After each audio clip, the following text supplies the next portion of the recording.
हाँ जी, हमने कुछ बेसिक टर्म्स सीखी थी और कुछ टर्म्स मैं एक दफा कुछ डेफिनेशन तो नहीं लिखूंगा, बट ये बता दूं कि हमने पढ़ा कॉस्ट क्या चीज है। कॉस्ट कोई छोटी चीज नहीं है, कॉस्ट बहुत बड़ी चीज है। उसके अंदर क्या क्या चीजें ऐड होती हैं, बस अब बातें बात भाई खत्म। कॉस्ट, उसके बाद हमने सीखा कि कॉस्ट के बाद एक इस लाइफ की बात होती है। लाइफ दो टाइप की है, एक यूजफुल लाइफ, एक इकोनॉमिक लाइफ। दोनों गिवन हो तो यूजफुल लाइफ नहीं है, और दोनों में से एक गिवन हो जो गिवन है फिर वही उसकी यूजफुल लाइफ है। फिर हमने सीखा रेजिडुअल वैल्यू के बारे में। अब रेजिडुअल वैल्यू को बड़ा क्रिटिकली नहीं देख रहे, क्योंकि बीआरसी के अंदर तो इसमें पेपर में सवाल आता है सिर्फ इतना कि एक्सपेक्टेड कितने पैसों का ये बिक सकता है आफ्टर इट्स यूजफुल लाइफ, लेकिन ये ओरिजिनल डेफिनेशन नहीं है। ये यहां पर आपके लिए ठीक है, ओरिजिनल डेफिनेशन इसकी कुछ और है कि जनाब अगर हमारे वाला एसेट ये 5 साल पुराना अगर किसी मार्केट में आज उसकी क्या वैल्यू है, वो है ओरिजिनल रेजिडुअल वैल्यू। मतलब हमारा एसेट जिसकी लाइफ 5 साल है, 5 साल बाद वो कितने का बिक जाएगा, लेकिन वैल्यू आज देखनी होती है। Cost, life, residual value. फिर हमने इसमें सीखा डेप्रिशिएबल अमाउंट।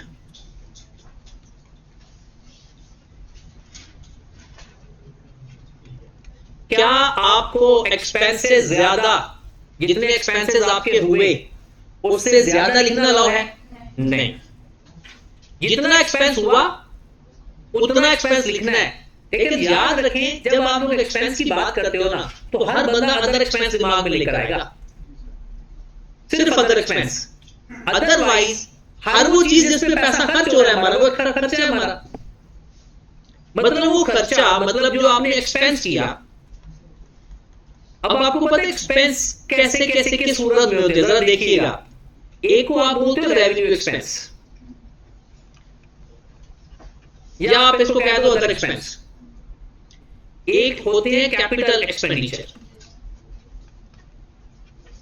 और एक होते हैं परचेजेस टाइप, जिसे आप लोग इन्वेंटरी कहते हो। ओ भाई, इन्वेंटरी खरीदने में भी तो खर्चा होता है। ये सारे एक्सपेंसेस हैं, लेकिन आप कह के तो देखो मार्केट के अंदर लोग आपको मारेंगे भी से। आपने जो मैंने फर्नीचर खरीदा है ये एक्सपेंस है, वो कहेगा नहीं, वो तो एसेट है, वो तो नॉन करंट एसेट है। लेकिन कैपिटल एक्सपेंडिचर तो है। आपको जी मैंने इन्वेंटरी खरीदी है, मेरा एक्सपेंस है, फिर भी लोग नहीं मानेंगे, बट ये है सारे एक्सपेंस। उनको एसपीएल में रिकॉग्नाइज करने का टाइम पीरियड डिफरेंट है, इसलिए इनके नाम डिफरेंट है सारे खर्चे। आप रेंट पे करो खर्चा है, आप प्लांट खरीदो खर्चा है, आप बिल्डिंग खरीदो खर्चा है, आप इन्वेंटरी खरीदो खर्चा है। लेकिन इन खर्चों को एसपीएल में लिखने का टाइम चेंज है, जिसकी वजह से इनके नाम चेंज है। क्यों? जो रेवेन्यू एक्सपेंडिचर्स हैं, जैसे अक्कर हूं वैसे लिख दो, जैसे अक्कर हूं। इवन के पेमेंट को भी नहीं देखा जाता ऐसी। अक्कर हो गए लिख दो, अक्कर हुआ concept, irrespective of cash received या paid। कैपिटल एक्सपेंडिचर मतलब कोई भी नॉन करंट एसेट कैसे एक्सपेंस में जाएगा? Over it's useful life, over it's useful life. इसको वैसे बोलते क्या है अच्छे अल्फाज में, जैसे जैसे इस्तेमाल होता जाएगा वैसे वैसे एक्सपेंस आउट होता जाएगा। तो कहते क्या है, जैसे जैसे इस्तेमाल होता जाएगा, पुराना होता जाएगा, उसके वो की वैल्यू कम होती जाएगी, वैसे वैसे एक्सपेंस में चला जाता है। और आपको पता है इन्वेंटरी को कब एक्सपेंस आउट करते हैं? जब वो सेल होती है, कॉस्ट ऑफ सेल के नाम से। इन्वेंटरी भी हमारा एक्सपेंस है, लेकिन उसको कब एक्सपेंस में लिखते हैं? जब वो सेल होती है। और ये सारे का सारा पीआरसी है, ये सारी चीजें पीआरसी में हमने सीख चुके हैं। ठीक है, तो अब हम इनके सिर्फ एसपीएल में डिफरेंट टाइम पीरियड में रिकॉग्नाइज होने की वजह से इनके नाम डिफरेंट है, अदरवाइज ये सारे ही खर्चे हैं। अब हमने कहा डेप्रिशिएबल अमाउंट, हमारा खर्चा हुआ 5 लाख, दैट इज कॉस्ट। क्या ये सारा एक्सपेंस है? नहीं, अगर कहता है इसमें से कोई वैल्यू आपकी रिकवर हो जाती है आफ्टर द यूजफुल लाइफ, उसको आपने एक्सपेंस में नहीं लिखा। तो आपने 4,50,000 को, तो आप देखें ना डेप्रिसिएशन की डेफिनेशन ये तो नहीं थी allocation of cost over useful life, क्या थी? Systematic allocation of depreciable amount. मतलब आपने एक्सपेंस आउट करना है डेप्रिशिएबल अमाउंट को। ये बातें अगर आपको सही तरह से समझ लग जाती है बहुत अच्छी बात है, और अगर नहीं समझ लगती तो इसमें रिजल्ट में इनकी वजह से कोई फर्क नहीं आता। ये आपके ओरिजिनल कॉन्सेप्ट है। ओरिजिनल कॉन्सेप्ट सिर्फ चार्टर्ड अकाउंटेंट की पर्सनैलिटी ग्रूम करने के लिए होते हैं। जो प्रैक्टिस वाली चीजें होती हैं, प्रैक्टिस वाले कॉन्सेप्ट होते हैं, वो पेपर पास करवाते हैं। ये पेपर में इसका आपको पता नहीं भी है, पेपर में भी पास हो जाए। चलिए जी, सवाल हमारे ये हैं, आज हमने सीखना है मेथड ऑफ डेप्रिसिएशन। हमने वैसे शुरू कर लिया था, आज उसको ही कंटिन्यू करते हैं। शुरू कर लिया था मेथड ऑफ डेप्रिसिएशन, नाम लिखे थे मेथड ऑफ डेप्रिसिएशन, नाम हमने पिछले लेक्चर में लिख लिए हैं, इसलिए उस पर टाइम लगाए बगैर हम आगे चलते हैं। पहला मेथड स्ट्रेट लाइन मेथड।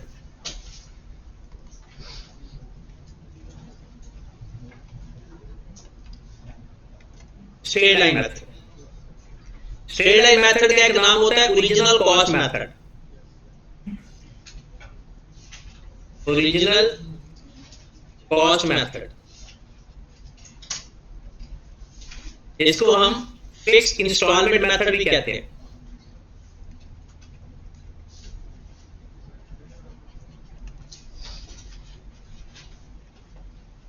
एक जगह सवाल आ गया था फिक्स परसेंटेज, तो लोगों ने कहा था ये स्ट्रेट लाइन मेथड है, तो गलत। फिक्स परसेंटेज नहीं, फिक्स परसेंटेज तो डब्ल्यूडीवी में भी फिक्स होती है।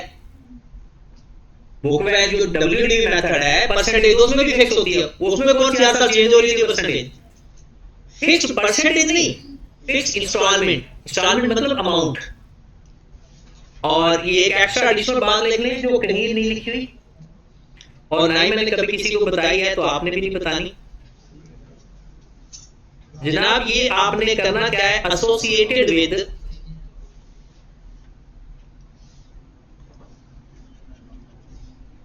या आप सिंपल लिख लो रिलेटेड टू सिंपल इंटरेस्ट। हमने इसका रिलेट करना है इसको सिंपल इंटरेस्ट के साथ। कैसे करना है वो सवालों के साथ मैं कराऊंगा, कोई नहीं करता, बस वैसे ही शुगुलन।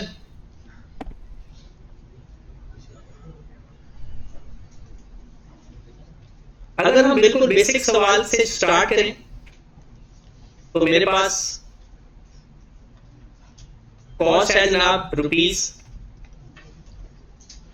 ₹400,000, इसकी रेजिडुअल वैल्यू है ₹50,000, इसकी यूजफुल लाइफ है 15 years, और कहा जाता है find depreciation and book value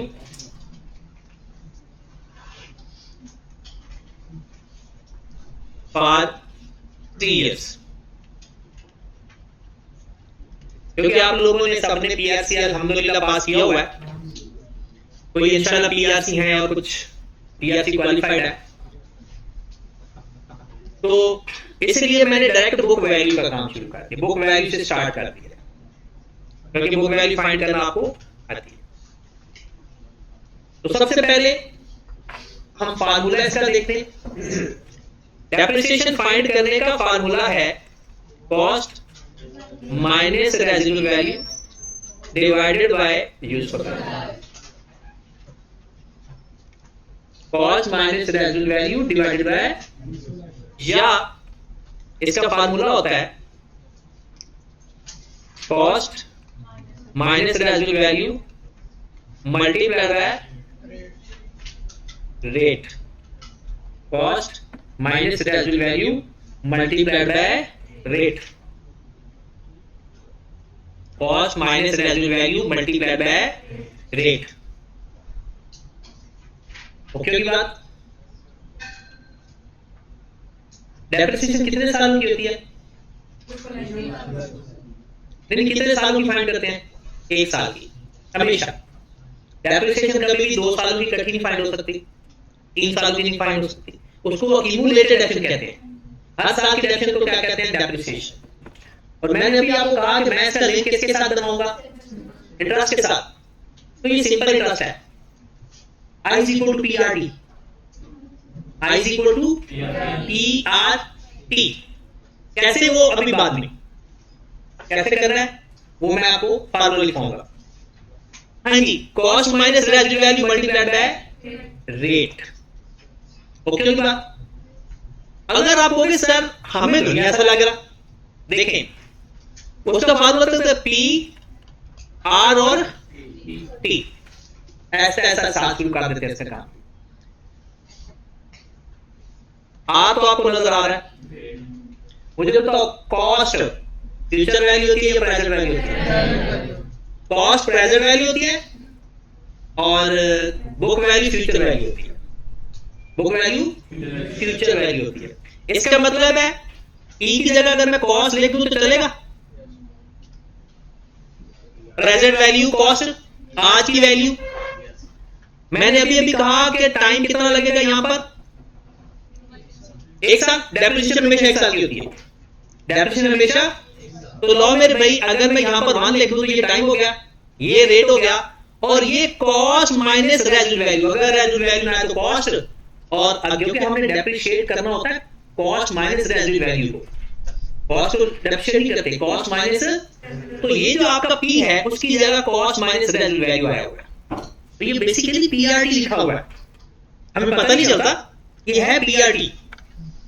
ई की जगह कॉस्ट माइनस रेजिडुअल वैल्यू, क्योंकि हम रेजिडुअल वैल्यू निकाल के उसको डेप्रिशिएट करना शुरू करते हैं।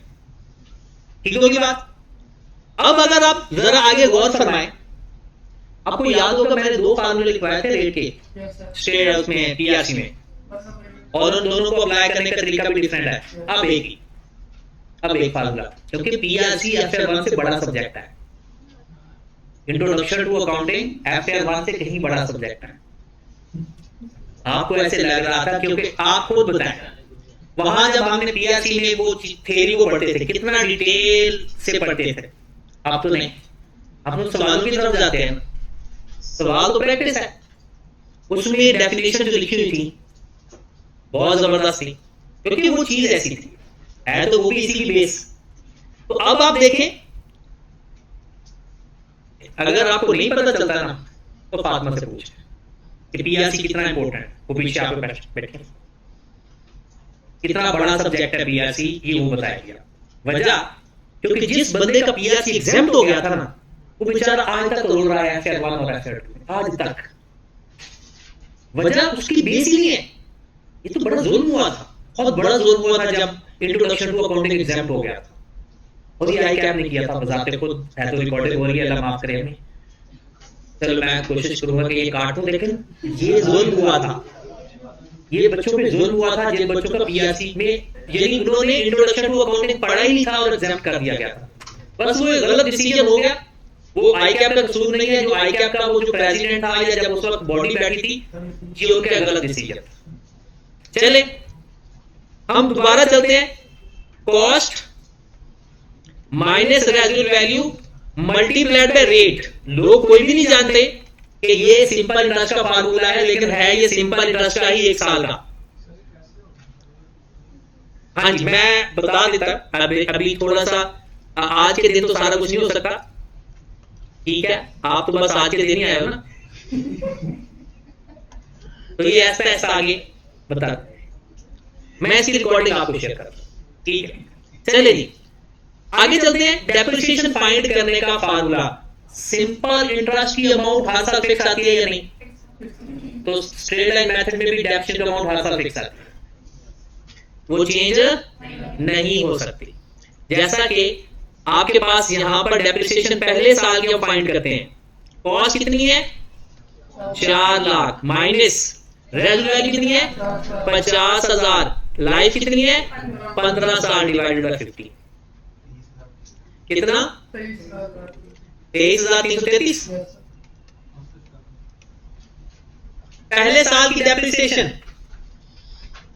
पहले साल की डेप्रिसिएशन, अगले साल डेप्रिसिएशन सेम, फार्मूले में कोई चेंजेस नहीं है, लेकिन चेंजेस में भी चेंजेस भी नोट कराऊंगा, डिवाइडेड बाय 15। हर साल डेप्रिसिएशन फिक्स रहेगी, हर साल डेप्रिसिएशन फिक्स रहेगी, minus 50,000 divided by 15, 23,333। Formula fix है, आंसर यही रहेगा। बुक वैल्यू का फार्मूला सबको याद है?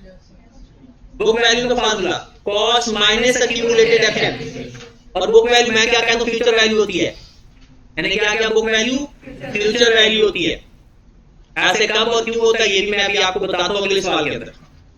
जी फिलहाल आप मुझे बताएं, अगर मैं बुक वैल्यू फाइंड करना चाहता हूं तो बुक वैल्यू का फार्मूला आप मुझे कह रहे हो कॉस्ट माइनस एक्यूमुलेटेड डेप्रिसिएशन। अब आप बड़े हो गए, अब आपको चीजें सही समझ आनी चाहिए, रट्टा नहीं लगना चाहिए। कॉस्ट कितनी है पता है 4 लाख माइनस पहले साल में कितनी डेफिशिएंसी टोटल 23,300, तो पहले साल की बुक वैल्यू, एक साल बाद की बुक वैल्यू कितनी 37,667, कॉस्ट माइनस एक्यूमुलेटेड डेप्रिसिएशन। दूसरा साल 4 लाख माइनस एक्यूमुलेटेड डेप्रिसिएशन। अब 2 साल हो गए, 2 सालों की डेप्रिसिएशन प्लस कर दो, 2 सालों की डेप्रिसिएशन डायरेक्ट भी फाइंड कर सकते हो, आई को पीआरटी के फार्मूले से 2 सालों की डेप्रिसिएशन आ जाएगी, टी की जगह 2 लिख देना बस। और अगर अलग अलग अभी कर रहे हैं हम तो इन दोनों को प्लस कर दो, कितना 2 सालों की माइनस कर दो, ये कितना आ जाएगा 4 6 6 6 6, कितना आ गया 35 333 दोबारा बताना 35 अच्छा 333 है 334 ओके की बात 353,334। ये 2 सालों की बुक वैल्यू जाग रहे हैं सारे, तो साथ साथ बातें बताता जो। बुक वैल्यू फाइंड करने के 2 तरीके हैं, कॉस्ट माइनस एक्यूमुलेटेड डेप्रिसिएशन का ओरिजिनल मेथड है, या बुक वैल्यू में से अगले साल की सिर्फ डेप्रिसिएशन माइनस करते जाओ। जैसे ये आपकी बुक वैल्यू फाइंड हुई थी ना, इसमें से अगले साल की डेप्रिसिएशन माइनस कर दो तो भी बुक वैल्यू आ जाएगी, या टोटल कॉस्ट में से टोटल डेप्रिसिएशन माइनस कर दो तब भी आ जाएगी। उसके बाद तीसरा साल, ये ईयर 1 की बुक वैल्यू, ये ईयर 2 की बुक वैल्यू, ये ईयर 3 की बुक वैल्यू आने लगी है। ईयर 3 में क्या होगा 4 लाख माइनस 3 सालों की डेप्रिसिएशन, अब जब क्योंकि 3 साल गुजर गए, कितना 70,000 टोटल, तो कितना आ गई बुक वैल्यू 3 लाख 70 माइनस करेंगे तो 20 नहीं है 30,000 है। अच्छा ये तो सिंपल अभी हमने पढ़ा कि इसको आपने करना क्या है, बुक वैल्यू कैसे फाइंड करते हैं, कॉस्ट माइनस एक्यूमुलेटेड, मतलब डेप्रिसिएशन एक्यूमुलेट करके। और डेप्रिसिएशन कैसे फाइंड करते हैं? अच्छा सिर्फ एक सवाल मैं सिर्फ अभी मैं फाइनल क्वेश्चन की तरफ सिर्फ आप यानी एक स्टूडेंट है वो ना आज के लिए मेहमान आया हुआ है, तो उसने ना कल चले जाना है कहीं, तो सिर्फ एक सवाल मुझे उसके लिए करवाने दो, तो फिर मैं बाद में अगले सवाल करवाता हूँ, ठीक है? उसको ना समझ नहीं लग रही कि कैसे ये सिंपल इंटरेस्ट के साथ एग्जाम्पल हो। अच्छा क्यों करते हैं, ये वजह ये हमने वैसे डिस्कस करी है लास्ट लेक्चर में, हमारी डिस्कशन थी ऐसा क्यों करते हैं। अब देखिए मसला ये है कि एक कॉन्सेप्ट है, ये एक दफा दोबारा मैचिंग कॉन्सेप्ट हमने सीखा होगा, अब वही बताने लगा मैं। रेवेन्यू कॉन्सेप्ट, मैचिंग कॉन्सेप्ट ये है कि अगर आप जब तक फायदा हासिल नहीं करते तब तक उसका एक्सपेंस। अब हुआ ये, किसी ने कहा कि भाई साहब मेरे पास 1 लाख का एसेट है और इसकी लाइफ है 5 साल। मैंने उसने कहा जी 5 में डिवाइड करके 20,000 कर दे। फिर उसने अगला सवाल किया कि एक तरफ तो आप कहते हैं रेवेन्यू और एक्सपेंस मैच करें, ऊपर आप कह रहे हैं कि 1 लाख को 5 में डिवाइड कर दो। मेरे पास एक ऐसा एसेट है जिसका फायदा, जिसका रेवेन्यू हर साल एक जैसा नहीं है, हर साल एक जैसा नहीं है। जैसे कोई मशीन है, कोई प्लांट है, वो जब नया होगा वो ज्यादा फायदा देगा, जब जैसे जैसे वो पुराना होता जाएगा उसका फायदा। तो मैंने उनसे कहा कि यार ऐसा कर कि तू ना वहां उसके ऊपर WDV एक मेथड है वो लगाना, रिड्यूसिंग बैलेंस मेथड। उसका क्या होगा, तरीकाकार क्या होगा, रिड्यूसिंग बैलेंस मेथड में पहले ज्यादा डेफिनेशन आएगी, जैसे जैसे कम। लेकिन कुछ एसेट्स की नेचर ऐसी होती है जैसे कि बिल्डिंग, उनका जो बेनिफिट आप ले रहे होते हैं ना वो चेंज नहीं होता। यानी आप रह रहे हो, आप वहां पर रह रहे हो, कुछ एसेट्स ऐसे होते हैं जिनका हम रेवेन्यू हासिल करते हैं वो बहुत ज्यादा चेंज नहीं होता, होता तो होगा लेकिन उसके यूज की वजह से, टाइम की वजह से चेंज आ सकता है। तो उस पर, उसके लिए कहते हैं, देखिए ये सारे हैं एस्टिमेट्स। एस्टिमेट्स के अंदर एरर होते हैं, हर एस्टिमेट्स के अंदर एरर होते हैं, लेकिन ये वो एरर हैं जो टॉलरेबल है। यानी मतलब ये वो एरर है, ये कोई बहुत बड़ी मिस्टेक नहीं है। ये जिसे हम कहते हैं ना सैंपलिंग एरर, कि आप एक सैंपल लिया उसकी वजह से एक एरर आता ही आता है। तो ये वो एरर है जो टॉलरेबल है, इसकी वजह से कोई बहुत बड़ा मसला। हाँ, आपको पहले बताना पड़ेगा कि आपने कौन से मेथड से काम किया हुआ है, और ये बार बार चेंज भी नहीं कर सकते। कंसिस्टेंसी कॉन्सेप्ट कहता है, वो क्या कहता है कि आपने मेथड चेंज, हाँ अगर करना है तो उसके लिए 2 शर्तें जरूरी हैं। अब एक दोबारा BRC में जा रहे हैं और ये आप कह दो BRC छोटा पेपर है, सारे का सारा बेस ही PRC के ऊपर चलेगा। कब चेंज कर सकते हैं मेथड, जब स्टैंडर्ड कहते हैं रिक्वायर्ड बाय IFRS, या चेंज करने से presentation of financial statement become more appropriate, more fair presentation उसकी हो जाए, रीजनेबल प्रेजेंटेशन हो। इसके अलावा चेंज करने की इजाजत हरगिज नहीं।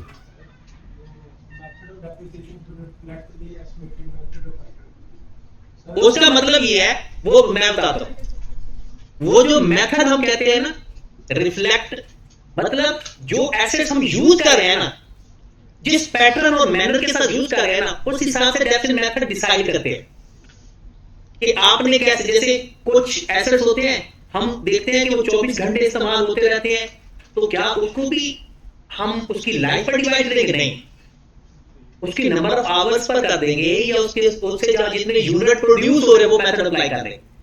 कुछ मेथड होते हैं वो टाइम के साथ। अब मुझे पता है बिल्डिंग है, क्या बिल्डिंग हम सिवाय स्टेट मेथड के कोई अच्छा मेथड बन सकता है? नहीं बन सकता। तो ये किस पैटर्न और किस मैनर के साथ हमारा एसेट इस्तेमाल होता है। जैसे आपने भी गाड़ी ली, एक गाड़ी आपने इस्तेमाल करते हो ऑफिस में आने जाने के लिए, और दूसरा बंदा गाड़ी ऊबर में चला रहा है, क्या उनका दोनों का पैटर्न ऑफ यूजेज और पैटर्न ऑफ जो जिस मैनर के साथ इस्तेमाल बराबर होगा? बिल्कुल नहीं होगा। इसका मतलब इनके मेथड ऑफ डेप्रिसिएशन में भी फर्क होना चाहिए, क्योंकि जैसे जैसे जिस पैटर्न में आप यूज करते हो अपने एसेट को, उसी पैटर्न के साथ आपने मेथड डिसाइड करना होता है। तो ये मेथड ऑफ डेप्रिसिएशन बेसिकली होते हैं कि हम क्यों, कौन सा मेथड क्यों इस्तेमाल करते हैं, क्योंकि nature, manner, pattern of usage of non current asset. ठीक होगी बात? चलिए अब थोड़ा सा हम इसके ऊपर एक बात छोटी सी करते हैं, बस ये एक सवाल के ऊपर। मैं आपको ये सारे फार्मूला, लेकिन फिर भी अभी आज के लेक्चर या आज के 5 मिनट को देख के आपने अप्लाई नहीं करना, ये खतरनाक साबित हो सकता है। जब पूरा पढ़ लेंगे तो फिर, अभी मैं सिर्फ आपको ये तरीका कार बता देता हूं ये ऐसा क्यों होता है। अभी सपोज दैट मेरे पास एक एसेट है जिसकी कॉस्ट 5 लाख है। आप समझो ये पी है, मैं समझ रहा हूं ये कॉस्ट है, आप इसको क्या समझ लो, ये पी है, सिंपल इंटरेस्ट वाला रेट है, 10% डाल लेते हैं फिलहाल, जो मर्जी रेट करके, डन। अब आपका 100% सिंपल इंटरेस्ट इसके ऊपर मैं अप्लाई करके दिखाता हूं, जिससे आपको समझ में लग जाएगा। इसमें मैंने क्या छोड़ दिया, रेजिडुअल वैल्यू को फिलहाल उसको साथ ऐड करवाऊंगा, लेकिन अभी नहीं। अगर मैं आपसे कहूं कि मुझे बताओ 5 साल बाद इसकी बुक वैल्यू क्या होगी, 5 साल बाद इसकी बुक वैल्यू क्या होगी, आपने करना क्या है, 5 सालों की डिडक्शन फाइंड करके माइनस कर दोगे, राइट, करके देखें। देखें 5 साल, 5 लाख आपके पास था, आपने उसका 10% लिया होगा, पहले साल कितनी डिडक्शन आ गई, 50,000, दूसरे साल भी 50,000, तीसरे साल भी 50,000, चौथे साल भी, मतलब के 5 साल के बाद आपकी 50,000 डिडक्शन होती गई, 1 2 3 4 5, तो बाद की कितनी बुक वैल्यू बाकी, 2.5 लाख, डन। अब आपकी फ्यूचर वैल्यू 2.5 लाख है, आपने एक फार्मूला पढ़ा हुआ है, A is equal to P into 1 plus RT, ऐसा पढ़ा हुआ है, ऐसा ही है। ये क्या होती है, फ्यूचर वैल्यू या present value, future value book value होती है, क्योंकि वो फ्यूचर में होती है। प्रेजेंट वैल्यू कॉस्ट होती है, 1 माइनस RT लगाऊं या 1 प्लस RT लगाऊं, वैल्यू कम होनी है फ्यूचर में या ज्यादा होनी है, कम होनी है तो माइनस, ज्यादा होनी है तो प्लस, कम होनी है तो माइनस। ऊपर वाला और नीचे वाला फार्मूला एग्जैक्ट सेम बन गया। अब 5 साल की फ्यूचर वैल्यू फाइंड करो, एग्जैक्ट 250,000 आएगी 5 साल की। अब देखें 500,000, तो यही फार्मूले पड़े हुए हैं ना, 1 माइनस रेट कितना है, 10%, टाइम कितना है 5 साल, 250,000। अब कहते सर ये ना, ये जो आपने हर साल डिडक्शन चाहिए हमें चाहिए होती है, एक फार्मूला आपने पढ़ा हुआ है, आई इक्वल PRT पढ़ा हुआ है, ये एक्यूमुलेटेड डिडक्शन का होता है, ये किसका होता है, एक्यूमुलेटेड डेप्रिसिएशन का।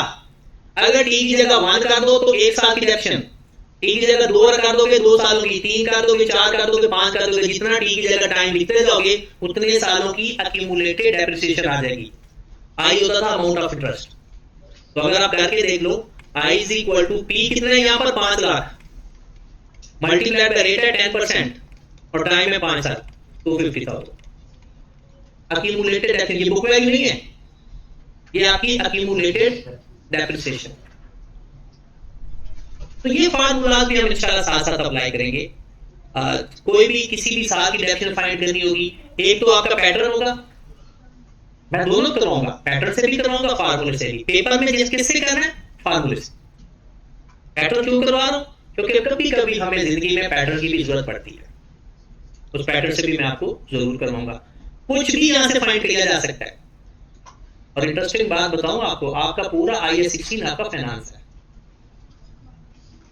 मैं बार बार कहता था फाइनेंस गौर से पढ़ लो, सारे फार्मूले लिखते हैं, लेकिन एक प्लानिंग के साथ, एज इट इज, जैसे मैंने 1 प्लस RT या 1 माइनस RT लिखा, इस तरह की चेंजेस है। बाकी हर फार्मूला आपको 50 साल की डिडक्शन के बाद वैल्यू चाहिए, आपको एक फार्मूला लगाने से मिल जाएगी। और सबसे ज्यादा मजा पता कब आता है, जब आपको बुक वैल्यू गिवन हो, कॉस्ट फाइंड करनी है। सारे लोग उसको 100 लेट करके पहले उसको 100 को डेप्रिशिएट करते हैं। आपने क्या करना है, ये फार्मूला लिखोगे, आपको बुक वैल्यू गिवन होगी, ये फाइंड कर ले, आपके लिए बहुत आसान। लेकिन अभी इसको यहां तक ही रोकते हैं, इसको प्रॉपर एक लेक्चर पूरा इसके ऊपर है, ठीक है। तो जब मैं आपको WDV मेथड भी पढ़ा दूंगा, सिंपल इंटरेस्ट भी, जो WDV मेथड होता है हमारा कंपाउंड इंटरेस्ट होता है, और ये हमारा सिंपल इंटरेस्ट होता है, ठीक है। कैसे अप्लाई करना है वो हमने उसमें देखा। चलिए जी बिस्मिल्लाह करते हैं। अगले सवाल पे आते हैं। इसका एक और सवाल करूं जरा। हमारे पास कॉस्ट है 4 लाख, इसकी बुक रेजिडुअल वैल्यू है 40,000,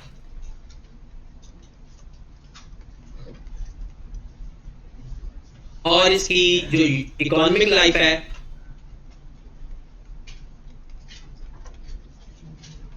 वो है 12 साल।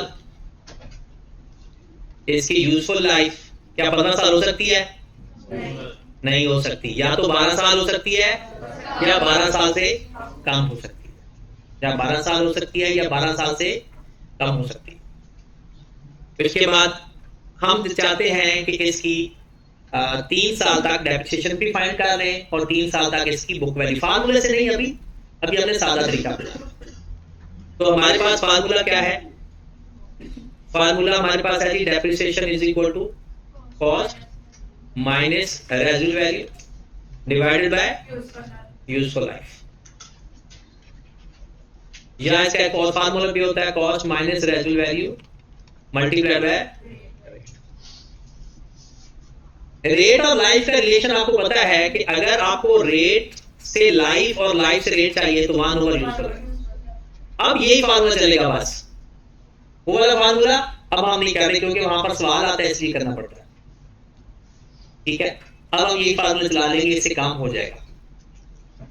और पता क्या लिखता होता था, याद है? एक और फार्मूला भी था, cost minus residual value over cost multiplied by 1 over useful life. याद आया? हमने एक फार्मूला पढ़ा हुआ था रेट फाइंड करने का, cost minus residual value over cost multiplied by 1 over useful life.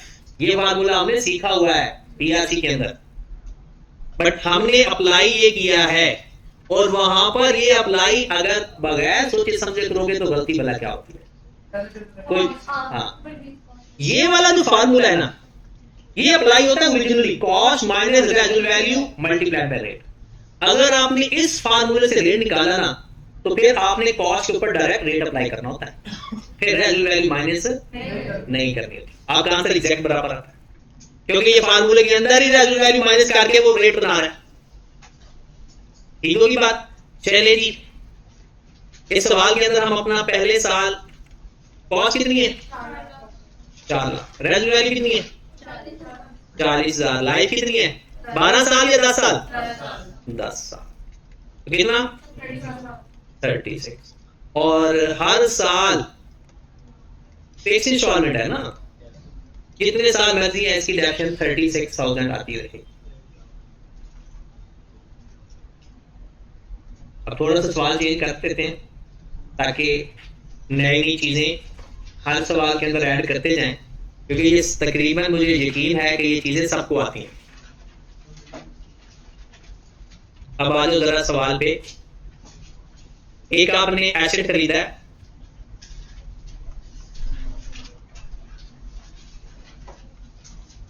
Eight 1/7/2021 को ₹400,000 का with residual value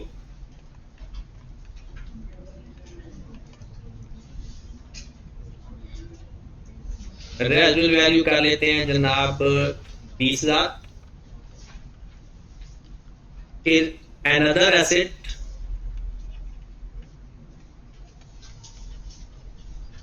purchased at 1/10/2021 ₹600,000 with residual value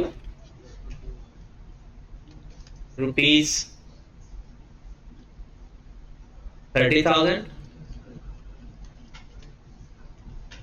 एक और एसेट खरीद लो, another asset purchase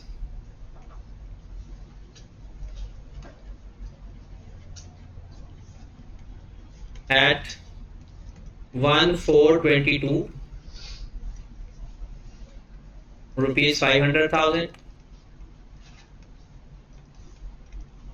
with residual value 50,000। rate of depreciation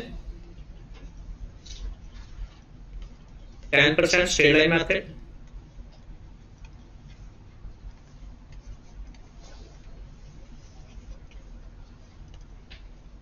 rate of depreciation 10% straight line method। अच्छा, क्या बता सकते हो इन एसेट्स की लाइफ क्या होगी? रेट 10% है तो क्या एसेट्स की लाइफ बता सकते हो? चेक करके बताओ। 1 ओवर रेट 10 साल, वो ऐसा ही है ना। देखो आपने अभी अभी फार्मूला लिखा, अब मैं दोबारा क्योंकि वो काम स्लो कर देता हूं मैं। अभी हमने रेट का एक फार्मूला देखा, क्या रेट का फार्मूला देखा, 1 ओवर यूजफुल लाइफ, ऐसा ही है। अगर रेट गिवन हो तो लाइफ फाइंड हो जाती है, और लाइफ गिवन हो तो रेट फाइंड हो जाता है। तो अगर हमें यहां से लाइफ चाहिए तो लाइफ के लिए क्या करेंगे, ये इधर लाइफ चली जाएगी और रेट आकर इधर डिवाइड हो जाएगा, तो 1 ओवर 10%, जो कि कितना आ जाएगा 10 ईयर्स। इस 10 सालों का मतलब क्या है कि वो एसेट्स हमारे पास 10 साल तक रहेगा, वो एसेट हमारे पास 10 साल तक रहेगा। ओके की बात। अब आगे चलते हैं, इसको देखते हैं जरा। पहले साल की डेप्रिसिएशन, फिर दूसरे साल की डेप्रिसिएशन, फिर तीसरे साल की डेप्रिसिएशन, इसी तरह हमने डेप्रिसिएशन लेते हैं। कैसे लेनी है, सबसे पहले देखें यहां पर, अब जरा गौर करिएगा। हमने फाइंड की पहले डेप्रिसिएशन फॉर 2021। याद रखें डेप्रिसिएशन हर साल की होती है, डेप्रिसिएशन हर साल की होती है। वजह क्योंकि ये एक्सपेंस है, और एक्सपेंस फॉर द ईयर होते हैं। आपने एसपीएल पढ़ा ना, एसपीएल के नीचे क्या हेडिंग देते थे, फॉर द ईयर एंडेड।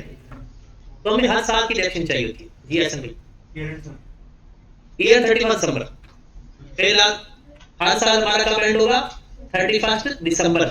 अब सुनिएगा, आपने जब भी किसी साल की डेप्रिसिएशन लेनी है ना, ये भी लिखना छोड़ दें। अगर आपने सवाल नहीं भी लिखा फिर भी कोई बात नहीं, रेट फाइंड करना या लाइफ फाइंड करना वो अभी काम की चीज नहीं है। देखिए आपका जब भी आप किसी साल की डेप्रिसिएशन लोगे ना, तो सबसे पहले अगर मैं एज एन ऑडिटर किसी जगह जाता हूं और मैंने डेप्रिसिएशन लेनी है ना, तो मैं सबसे पहले ये देखूंगा कि भाई साहब इनके पास एसेट्स कितने मौजूद हैं, कितने एसेट्स अवेलेबल हैं, अवेलेबल फॉर यूज हैं, कितने एसेट्स अवेलेबल फॉर यूज है। मैं उनको देख लूंगा और उनके बारे में मैं उनसे सवाल पूछूंगा कि भाई साहब बताओ ये जो एसेट आपके पास मौजूद है, मैं 2021 पे खड़ा हूं, 2021 के एंड पे, कि भाई ये जो एसेट्स आपके पास पड़े हैं ये इसी साल खरीदे हैं, या कुछ ऐसे एसेट्स भी हैं जो इससे पहले के खरीदे हुए हैं। जो इससे पहले के खरीदे हुए हैं ना, उन्हें बोला जाता है ब्रॉड डाउन। जो पहले के खरीदे हुए हैं उन्हें क्या बोला जाता है, ब्रॉड डाउन। तो कहेगा नहीं ये 2-4 एसेट हैं, ये मैंने खरीदे थे 2020 में या 2018 में, मैं किस साल में खड़ा हूं 2021 में, क्या मैं उसके ऊपर 3 सालों की डेप्रिसिएशन लूंगा, क्या उसके ऊपर 3 सालों की डेप्रिसिएशन आएगी, डेप्रिसिएशन तो 1 साल की होती है, उस पर मैं 1 साल की डेप्रिसिएशन लूंगा, चाहे वो 2015 में खरीदे, चाहे वो 2016 में खरीदे, चाहे वो 2018 में खरीदे, क्योंकि मैंने उसका इस साल यूज देखना है। अगली बात, ये 2 एसेट मैंने ना मार्च में खरीदे हैं, 2021 के मार्च में, तो क्या मैं उसके ऊपर 12 महीने की डेप्रिसिएशन लूंगा, कितने महीनों की लूंगा, जितने महीने बनते और जितने महीने अवेलेबल फॉर। तो आपके पास तीसरी बात अभी मैं नहीं करने लगा, 2 बातें।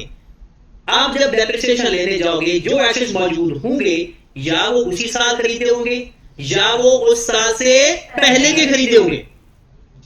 तो जो पहले के खरीदे हैं उन्हें हम क्या बोलेंगे, ब्रॉड ऑन, और जो इस साल खरीदे हैं उन्हें बोलेंगे एडिशन।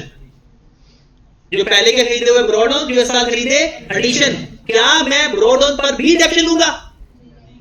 अगर वो यूज के लिए पड़े हुए हैं तो वो डेप्रिशिएट होंगे, जो एसेट अवेलेबल फॉर यूज है वो डेप्रिशिएट होगा। बस ये है, जितने टाइम के लिए वो पूरे साल भर में आपके पास अवेलेबल रहेगा उतने टाइम की।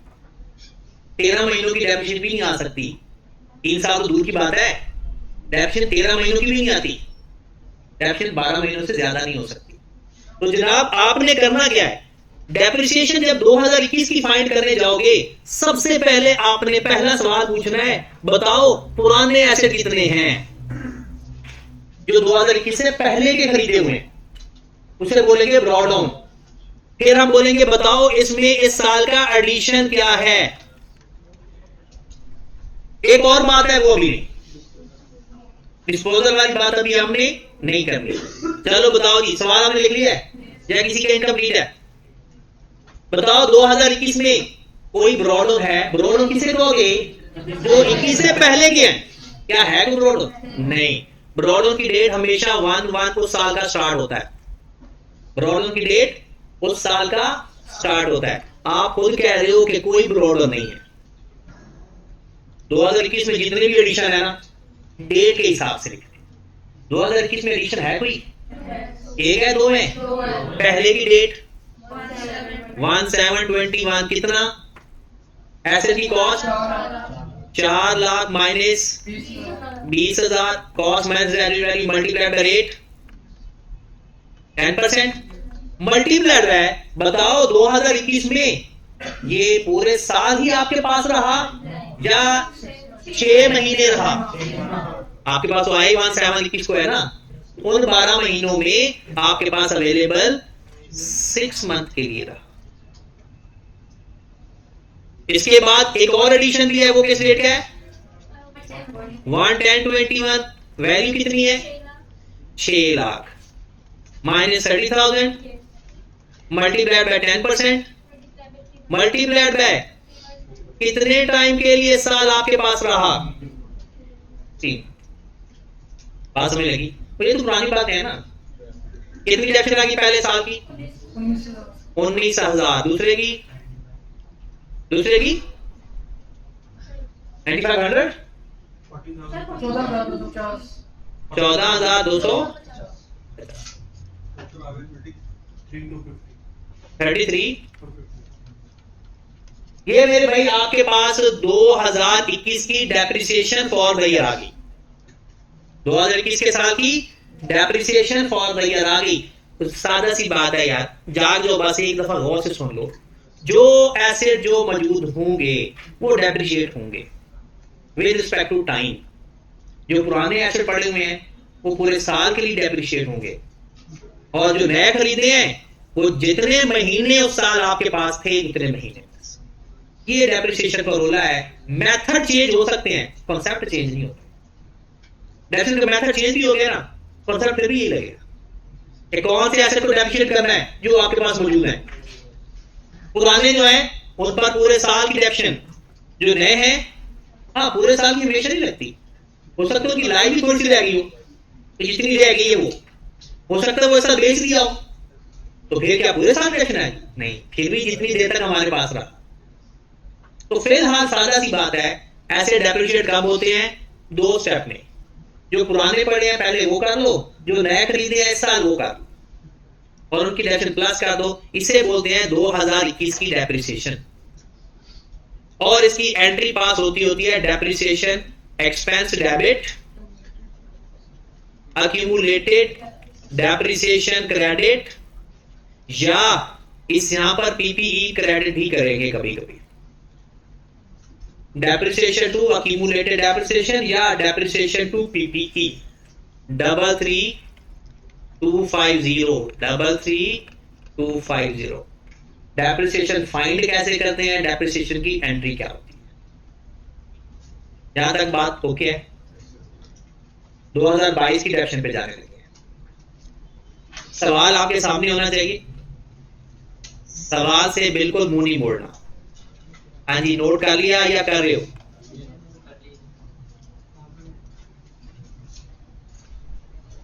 अगले साल पे जाने लगे।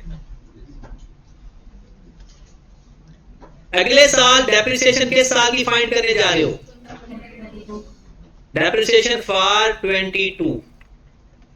मैंने क्या कहा था, जब भी डेप्रिसिएशन फाइंड करने जाओ ऐसे समझो आप उसके जिधर एसेट पड़े वहां पहुंच गए। सबसे पहला काम क्या करना है? ब्रॉड ऑन पूछने हैं, भाई साहब वो एसेट सारे बताओ जो आज से पहले खरीदे हुए हैं।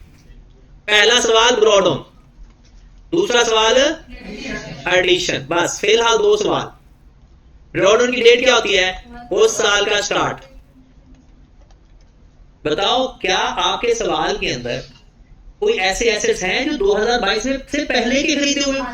वो एसेट हैं वो 21 में जो खरीदे थे।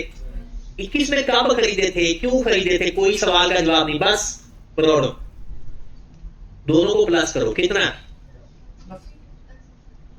एक 4 लाख का, दूसरा 6 लाख का था, 10 लाख माइनस उसकी वैल्यू भी प्लस कर दो 50,000। और cost minus residual value multiplied bye 10%, 95 law जनाब। ये ब्रॉडन की डेफिनेशन आ गई। अब मेरे सर इसके ऊपर आपने टाइम टू फैक्टर नहीं लगाया, तो 6 बाय 12 या 5 ओ भाई ये तो आपसे पास पिछले साल से पड़ा हुआ है, तो ये तो आपके पास ये पूरा साल ही रहेगा, बेचा भी नहीं है, तो जो पहले से मौजूद है उस पर कोई time factor until and unless उसको बेचेगा। एडिशन, एडिशन की डेट 1422, कितने का एडिशन है? 5 लाख में से कितना माइनस कर रहे हो? 50,000 मल्टीप्लाइड है 10%, मल्टीप्लाइड है 9 बाय 12, क्योंकि ये 2022 में पूरा साल नहीं था हमारे पास। कितना? 33,750। कोई और है? बस। तो मेरे भाई 3 स्टेप डेप्रिसिएशन होती है, ब्रॉड ऑन, फिर एडिशन और अभी डिस्पोजल हमने नहीं पढ़ा। तो डिस्पोजल को कैसे डील करना है वो अभी बात की कहानी है। क्लास करो इन दोनों को। 128,750। इसकी एंट्री क्या, अगर मैं आपसे पास कराऊं तो क्या पास करोगे? डेप्रिसिएशन टू अक्यूमुलेटेड डेप्रिसिएशन या पीपी। 128,750। ये जो डेप्रिसिएशन की एंट्री है ना, ये मैंने आपको डिफाइन भी करनी है कि कब अक्यूमुलेटेड डेप्रिसिएशन लिखना है, कब पीपी लिखना। ठीक है, बात समझ लगी? आगे चलें। 2023 की भी फाइंड करते हैं, 3 सालों की, फिर 3 सालों की बुक वैल्यू भी फाइंड करेंगे। आओ जरा, डेप्रिसिएशन तो फाइंड हो ही जा रही है ना आपके पास। 2023 पे चलते हैं, फिर नोट तो नहीं कर रहा, स्पीड मारा करो।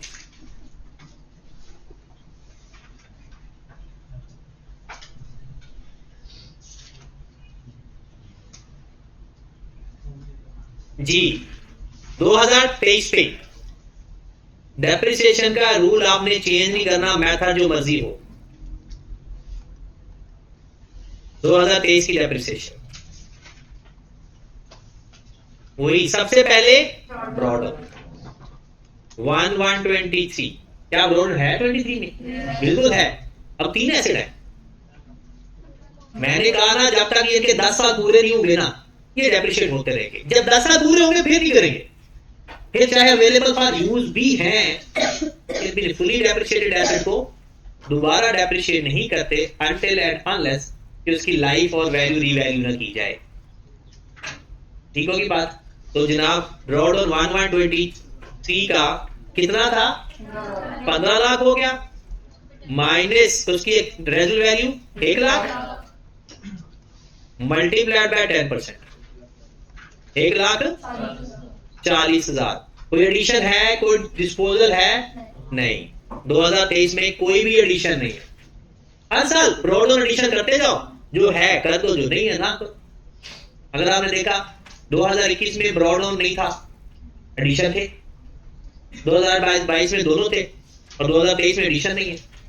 तो इसकी डेफिनेशन आ गई, depreciation debit, accumulated depreciation credit 140,000। हर साल की बुक वैल्यू देख लें।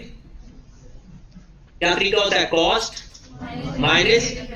अच्छा, बुक वैल्यू लेते वक्त रेजुअल वैल्यू की तरफ देखना भी नहीं, आंखें बंद। रेजुअल वैल्यू माइनस, रेजुअल वैल्यू सिर्फ डेप्रिसिएशन लेते वक्त माइनस होती है, या रेट के अंदर इस्तेमाल होती है और किसी जगह। तो जब आप लोगों ने बुक वैल्यू फाइंड की इस साल की 2021 की, फार्मूला होता है cost minus accumulated depreciation. Cost कितनी है? 2021 में कॉस्ट कितनी थी? 2021 में टोटल कॉस्ट कितनी थी? 10 लाख। कौन सी कॉस्ट? एडिशन और ब्रॉड होंगी। 2021 की ये डेट है 31 दिसंबर 21। ब्रॉड और प्लस एडिशन की कॉस्ट माइनस पूरे साल की डेप्रिसिएशन जो फाइंड की थी, कितना? 33,250। हमारी बुक वैल्यू आ जाएगी 966,750। ये 2021 की है, दिसंबर 2021 की। अब हम जाने लगे दिसंबर 2022, 2 तरीके। पिछली बुक वैल्यू में से अगली डेप्शन फाइंड कर दो, पिछली बुक वैल्यू में से अगली डेप्शन माइनस कर दो, या टोटल कॉस्ट में से टोटल डेप्शन। तो जो ओरिजिनल फार्मूला उसी की तरफ चलते हैं। बुक वैल्यू है 2022 में, सारी कॉस्ट कितनी है 2022 की, सारी मेल मिला के 15 लाख। 15 लाख में से माइनस करें जरा टोटल डेप्रिसिएशन, ये वाली अगले साल की डेप्शन में प्लस करके अक्यूमुलेट दोनों को प्लस, इस साल वाली प्लस पिछली सारी, कितनी, ये डेप्शन पड़ गया 33250 प्लस इस साल की डेप्शन कितनी बनती, इस साल की या टोटल 2022 की डेप्शन कितनी है 128 और दोनों को प्लस किया 160 अक्यूमुलेट हो गई, पिछले साल वाली और इस साल वाली कितना 133,800। बुक वैल्यू 2023 की, कॉस्ट पे तो कोई फर्क नहीं पड़ा, कोई एडिशन डिस्पोजल नहीं हुआ, माइनस या तो जैसे इन दोनों को प्लस किया तीसरे साल में भी प्लस कर दें, या ये 2 सालों की क्यूमुलेटेड है, ये वाली डेप्शन कितने सालों की क्यूमुलेटेड 2 सालों की, इसमें तीसरे साल की डेप्शन प्लस कर दो, कितनी थी 140, तो प्लस कर दो इसको 162 में 302। लो जनाब आपके पास बुक वैल्यू आ गई 1198। ये आपको हर साल की बुक वैल्यू, हर साल की डेप्शन। बुक वैल्यू की कोई जर्नल एंट्री नहीं होती, बुक वैल्यू की कोई जर्नल एंट्री, उसकी वजह वो जर्नल एंट्री का रिजल्ट होता है, ये जर्नल एंट्रीज का रिजल्ट होता है। मतलब ये जो आप डेप्शन माइनस करते जा रहे हो ना, अपनी एंट्रीज के अंदर माइनस करते जा रहे थे, पीपी से माइनस या अक्यूमुलेट डेप्शन, वो उसका रिजल्ट होता है। तो बुक वैल्यू की कोई एंट्री नहीं होती, ठीक होगी बात। डेप्रिसिएशन लेना कब स्टार्ट करते हैं, ये आज 2 मिनट का कॉन्सेप्ट है। ये कॉन्सेप्ट की अगर मैं बात करूं तो ये पहला कॉन्सेप्ट है, बाकी कॉन्सेप्ट नहीं है, वो ट्रिक्स हैं तो हम कर रहे हैं ना, वो तरीका है, जिससे मर्जी कर दो आप। किसी के यानी चेंज भी करोगे ना तो आपका जवाब आएगा, गलत नहीं करेगा। लेकिन अब जो मैं बताने लगा हूं ये कॉन्सेप्ट है, ये पूरी दुनिया में एक जैसा इस्तेमाल होता है। कोई चेंज करेगा तो सवाल गलत, तरीका चेंज करेगा सवाल गलत नहीं होता। When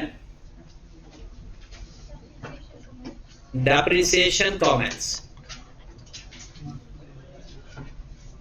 डेप्रिसिएशन कमेंस कब करते हैं, मतलब किसी भी एसेट को डेप्रिसिएशन लेते वक्त कब टाइम को, कौन सा टाइम काउंट करेंगे। इसका जो जवाब है वो तो यही है, व्हेन अवेलेबल फॉर यूज। अब अगर डेट बताई हुई है स्ट्रेट फॉरवर्ड की, ये डेट है भाई अवेलेबल फॉर यूज, तो ओके। अगर डेट नहीं बताई तो when installation and initial testing complete, तो तब समझा जाएगा कि अवेलेबल फॉर यूज है। अगर बता दी गई डेट तो फिर वही, नहीं बता दी गई तो ये जरूर बताएगा कि भाई इस डेट को हमारी टेस्टिंग प्रोसेस पूरी हो गई, अब आप इस्तेमाल कर सकते हो। तो सवाल अगर मैं लिखूं, इसका सवाल अगर इसमें सिर्फ ये होगा कि पहले साल की डेप्शन में मसला आ सकता है। सवाल यह है कि आपने एक एसेट परचेज किया, बल्कि एसेट आपने ऑर्डर किया 1/1/24 को, इस दिन आपने एसेट ऑर्डर किया कि भाई साहब एसेट हमें खरीदना है, भेज दे। आपका एसेट साइट के ऊपर कब आया, मतलब आपके पास कब पहुंच गया, वो पहुंचा जनाब 1/1/2/2024 को, 1 महीना लग गया उसको एसेट को आते आते, साइट पर पहुंच गया। फिर installation and initial testing, complete हुई 15 मार्च 2024 को, बट आपने अभी इसको शुरू नहीं किया, कमर्शियल प्रोडक्शन अभी शुरू नहीं की। कमर्शियल प्रोडक्शन स्टार्ट,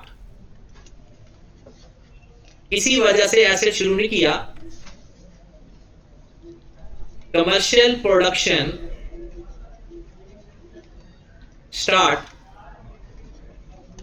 1/4/24 को, एसेट ऑर्डर किया था 1/1/24 को, आपके पास पहुंचा 1/2/24 को, 15 मार्च को वो एसेट कंप्लीट हो गया।